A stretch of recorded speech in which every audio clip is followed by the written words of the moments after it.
Et me voici avec Sol Zanetti, porte-parole. Tu porte-parole ou co-porte-parole? On en est où Porte-parole. là-dessus? Maintenant, c'est pas Ruba.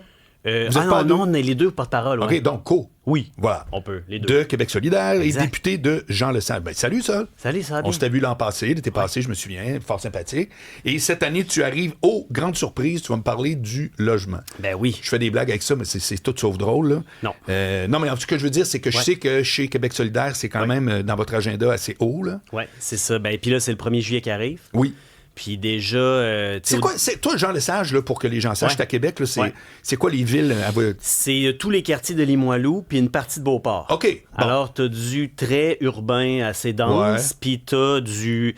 De la maison avec une cour. De la maison bungalow, puis Ouais. t'as même une terre agricole de 200 hectares. Bon, dis-moi, c'est quoi le vrai témoignage que tu reçois de gens dans ta circonscription qui Ouais. en arrachent avec le logement? Pour Ben, vrai, là, tu sais, genre ouais. Thérèse, puis Sylvie, puis Paul, là.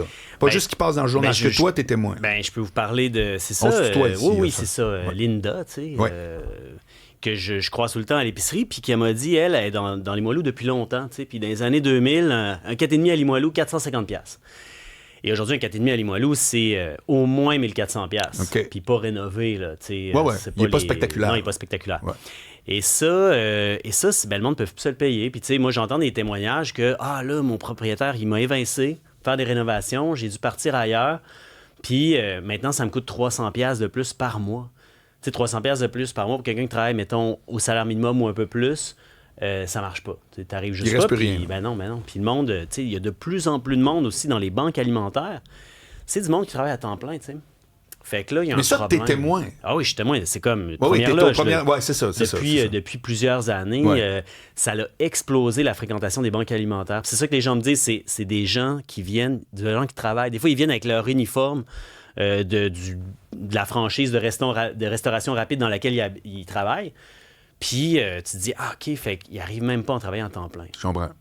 Fait que ça, c'est grave. Ça veut dire qu'il y a un problème dans l'économie québécoise. Puis une des plus grosses dépenses du monde, c'est le loyer. Mhm. Puis quand on laisse le loyer exploser comme ça, comme le gouvernement l'a fait, ça ponctionne, en fait, ça retire de la richesse de l'économie québécoise, ça l'accumule entre les mains de quelques spéculateurs. Et c'est pas bon pour l'économie, parce qu'après ça, c'est toute l'économie qui perd. Quand le monde sont plus capables de payer leur loyer, puis même de faire leur épicerie au complet, ben ce monde-là vont pas au restaurant, ils vont pas en vacances en Gaspésie, ils vont voir moins de spectacles, les artistes en arrachent aussi, les restaurateurs, toutes les gens qui ont des auberges, puis c'est toute l'économie qui tousse quand cette affaire-là arrive.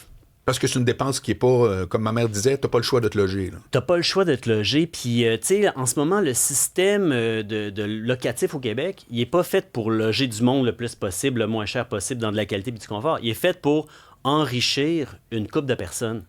Et ça nous enrichit pas. Puis, tu sais, l'idée de dire... Le cœur du problème, c'est ça que tu vois? Ben oui, parce que... Parce que c'est pas tout le monde qui a un parc Ouais. immobilier de 8000 portes, là. On se Non, comprend, là. non. Eux autres, tu sais, les propriétaires occupants, c'est pas le problème. Là. Tu sais, le monde qui ont quelques blocs, ils se disent ça, c'est ma retraite, c'est pas ça. Je comprends. Le problème, c'est même pas les propriétaires, c'est les spéculateurs.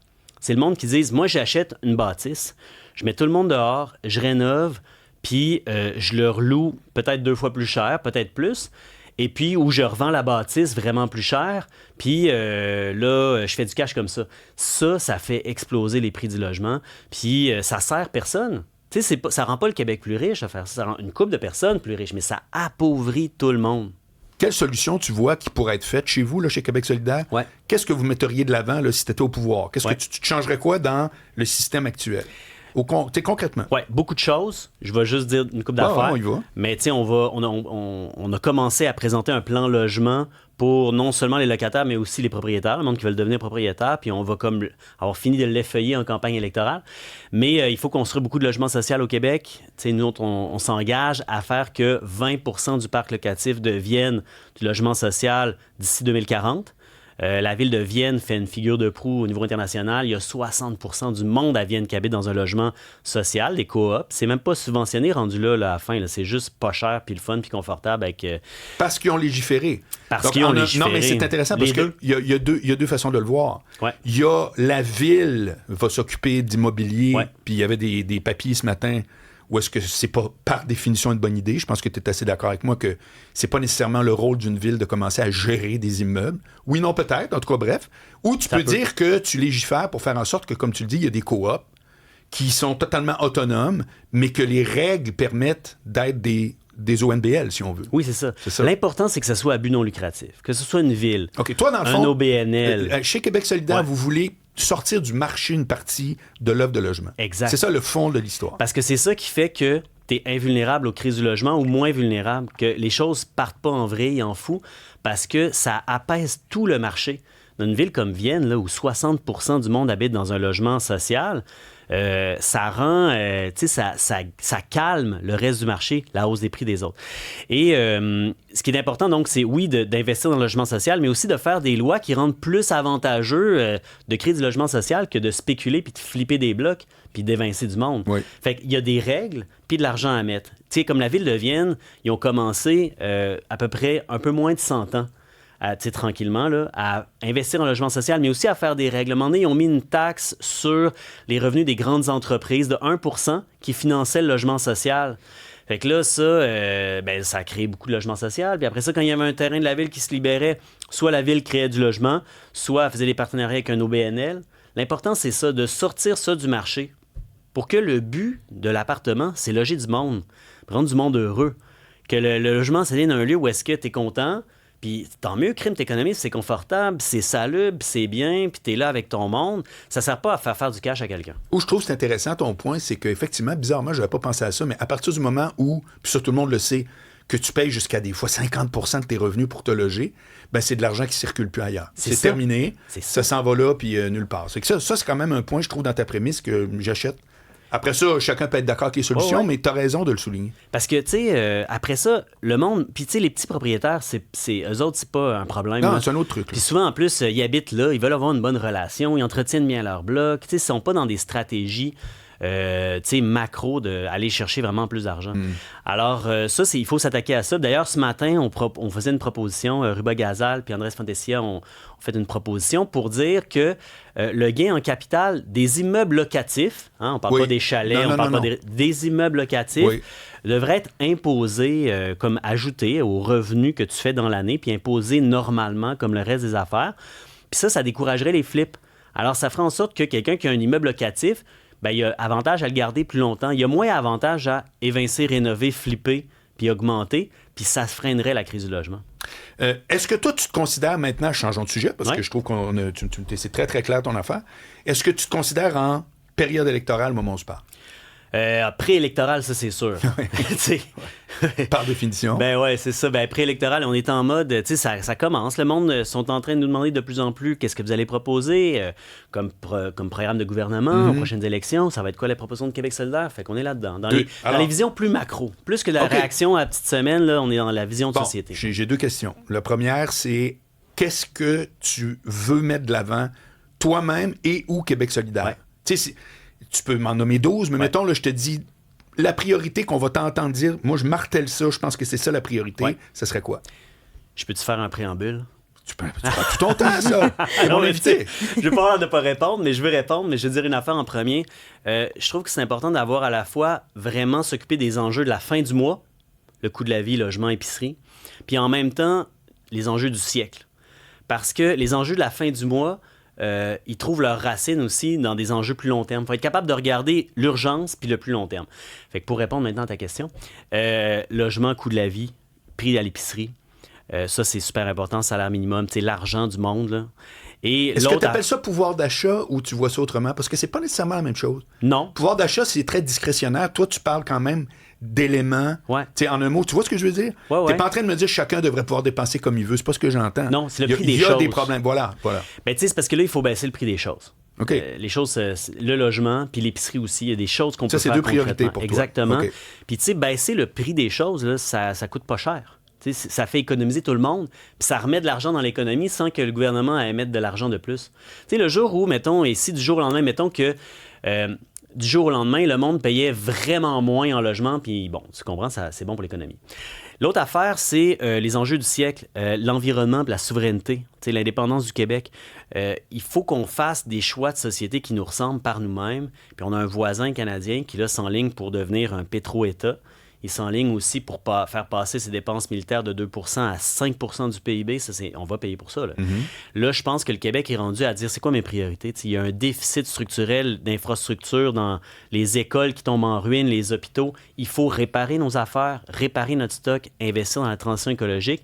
Et pour ça aussi, il faut faire l'indépendance du Québec parce que ça nous permet d'avoir toutes les mains sur tous nos leviers, finalement, puis de prendre nos décisions plus armées que nos Mais tu es conscient que si tu sais, moi, je suis quelqu'un qui aime suivre ça. Là, ouais. Je suis pas un militant, là, je te l'ai déjà dit, de rien.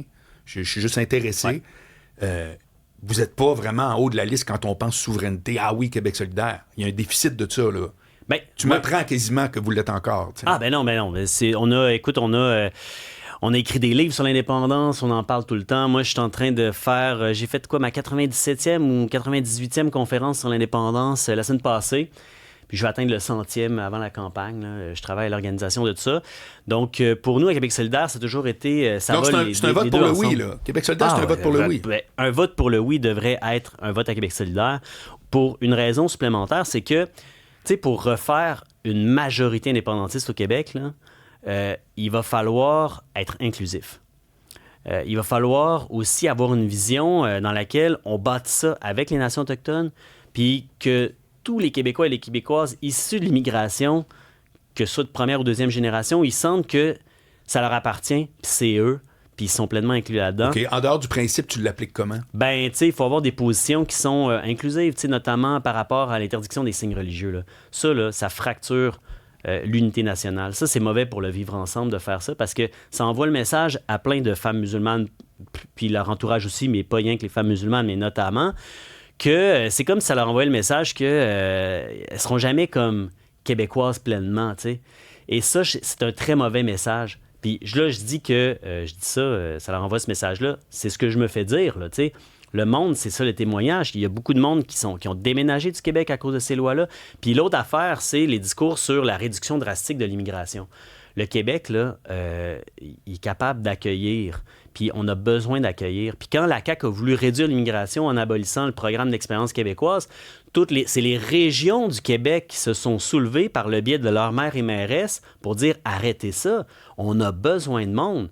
Les régions au Québec, ils veulent plus de monde, plus d'argent, plus de pouvoir. Et là, il faut qu'on soit capable de prendre acte de ça et de dire oui, on a les moyens d'accueillir le monde au Québec, il faut le faire bien. Puis ça, c'est des propositions inclusives qui permettent de dire on a un camp du oui qui inclut tout le monde. C'est que si c'est si vrai, pourquoi c'est des mesures populaires? Pourquoi tout ce qui s'appelle les signes religieux, ça a l'aval d'une majorité de Québécois? Pourquoi les gens sont critiques envers l'immigration si tout ce que tu dis est... Oui. Pour ce qui est de la majorité, là, les sondages, notamment dans le temps de la loi 21 était très, très mitigée par rapport à ça. Ça dépend comment la question était posée. Si on disait aux gens, êtes-vous pour l'interdiction de signes religieux, même si ça va à l'encontre des droits et libertés, quand on posait la question comme ça, l'appui réduisait énormément. C'était vraiment pas une majorité de Québécois qui étaient pour, puis ça devenait pas mal kiff-kiff. Il faudrait revoir les chiffres de l'époque, je ne les ai pas en tête. Mais c'est très serré, puis c'est très divisé. Il y a beaucoup de monde au Québec qui sont très contre. Là, j'ai pas les chiffres, mais c'est plus de 30 %, puis il y a du monde qui sont indécis aussi. Fait que c'est pas une majorité, à mon avis.